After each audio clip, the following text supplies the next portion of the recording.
Read all the stories about BYU sports no one else has heard. Go to KSLSports.com for exclusive columns by BYU insider Mitch Harper. That's KSLSports.com.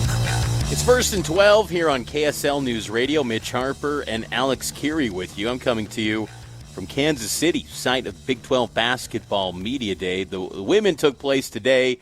Men's basketball will take center stage tomorrow. BYU and Utah. Big storylines with those teams, with BYU basketball being a preseason top 10 team and Alex Jensen era beginning for Big 12 hoops. But that's on the hardwood. On the football side, a lot of headlines to dive into. Let's jump in with those 1st and 12 headlines. 12 headlines. 1, 2, 3, 4, 5, 6, 7, 8, 9, 10, 11, 12. The dozen storylines that shape this week of Big 12 football. Headline 1. All right, right off the bat here, Mitch. The Big 12 has fined Arizona State $50,000 for storming the field. It's not just about the storming the field part, because BYU did it, but apparently they did it in good enough order. I don't know how it was. Or they had a cookie sponsor be able to pay the fine, so they were let off a little bit easier. I don't know.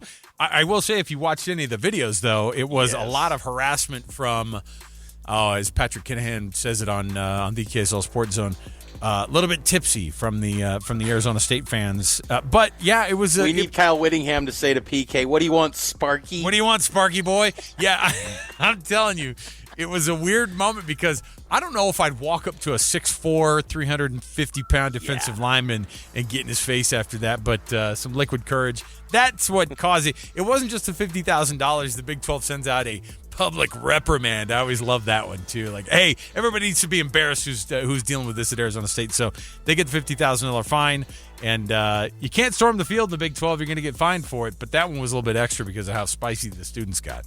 It's kind of deja vu to last year for Arizona State, where they get a big win over BYU, and then they storm the field, and there's a little bit of exchanges between fans. But we did learn in headline 2, Arizona State proves they have the talent to be at the top of the league once again by taking down Texas Tech. And with Sam Levitt at quarterback, it was a completely different team once again, because we saw them in Salt Lake, and they were a mess against the Utes. And keep in mind, though, Jordan Tyson, the star wide receiver, he was battling through a hamstring injury in that game. So something to monitor this week potentially on the availability report for the Sun Devils. But they've got the talent to compete at the very top of this league once again. Yeah, and with that loss, Texas Tech, headline 3, drops 7 spots in the AP poll. That sends them down to 14th.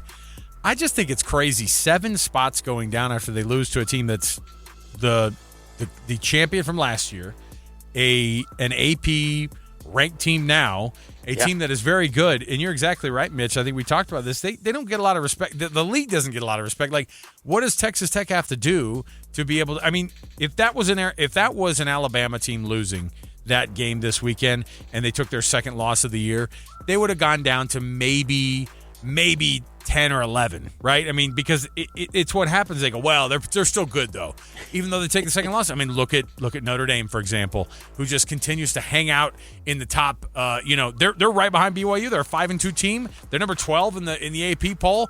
And I was like, watch, they're going to put Notre Dame ahead of them. Luckily, the voters didn't do it, although a lot did on their voting. But it's a lot of disrespect. I think Texas Tech is better than that. They've just played a really good team in this conference. Headline 4, I swear, since last time we did this show a week ago, Alex, there's just been a lot of press releases from the Big 12s about fines. The objects thrown on the field in a Big 12 venue could now lead to a $100,000 fine, and this is significant for Texas Tech because they have a tradition of throwing tortillas. If they do that now, it's going to, 1, be a penalty on the field, so 15 yards, but then 2, a $100,000 fine. The Big 12 wants these playing surfaces to not have anything thrown on them, and they're going to hit the wallet if they do. Yeah, speaking of which, the alleged knife toss at Lubbock, according to the Kansas head coach Lance Leipold, proved to be inaccurate. What we call that in the business is lying.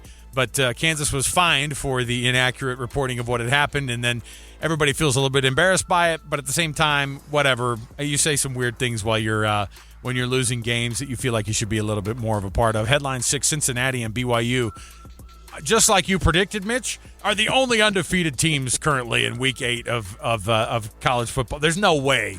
I mean, it's crazy, but BYU, the last undefeated team in this conference, there's only 6 in all of FBS football, and BYU is one of them. Pretty impressive. And headline 7, Houston, they clinch bowl eligibility by taking down Arizona 31-28. The Cougs up to 6 wins, 6-1 on the season. Crazy. No shock that Willie Fritz is building another good program under his watch. And headline 8, Noah Fafita for Arizona. He was excellent, going 24 of 26, but it wasn't enough for the Wildcats, and it begs the question, is Arizona going to nosedive again like last season? They've lost their last 2, and they seem to be reeling right now. Yeah, Alex. It seems crazy because they're playing way better, and they just aren't getting the results. So a couple of heartbreakers of the last 2 weeks, and you think about the teams they've played, lots of really good teams that they've lost to in very close games as well. Headline 9, TCU gets that win against Baylor in the chaos in this league that we get every week, a 42-36 win in the Blue Bonnet matchup. What do they call it, Mitch? I can't remember. It's not the rivalry. It's the Blue Bonnet War. I don't know what it is anymore. Gosh, yeah, it's the Blue Bonnet flower. Yeah, gosh, it's a mess. Bring back the rivalry. Come on. Headline 10, it was the first time in 2 years that Baylor quarterback Sawyer Robertson completed less than 50% of his passes in the loss to TCU. So Baylor goes as Sawyer Robertson will take them, but even when if he slips up at all, you know this team's going to lose because the score might seem close, that 42-36 total, but it was a decisive win, I thought, for TCU. Headline 11, just like we put down on paper earlier before in the season, UCF puts up 578 yards against West Virginia's only 210. That's going to be the first win for Scott Frost in the Big 12 era. And Rich Rod, speaking of, that's headline number 12. Mitch, what do you make of Rich Rod in this first year? I know that they've been absolutely blasted by injuries, and so you never like to see that that's how a person has to get rolled out as the head coach of a place who's trying to get his second wind for his second time around. But it just feels so tough right now for West Virginia. West Virginia's giving Oklahoma State a run for their money, worst team in the conference right now. My heavens, it's not good. That's the only thing that's saving this from being a complete failure this year is Oklahoma State, because West Virginia has been awful. They've got losses to Ohio. They have been competitive really in any Big 12 game. I mean, they're getting blown out every single week. The only game that's been close was a loss at BYU, and that was a 2-touchdown setback, 38-24. Everything else, they're giving up more than 40 points, and they're not even scoring beyond 14 points. So West Virginia, they're not even competitive. I think that's what's shocking to me. Under Rich Rod, you bring back the nostalgic vibes thinking he's going to bring competitiveness, and that hasn't been the case at all.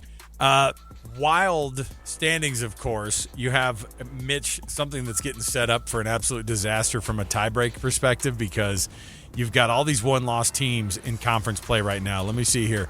Arizona State, Texas Tech, Houston, then Iowa State, TCU, Baylor, all with 2 losses. Kansas State also 2-2. Utah 2-2. Kansas 2-2.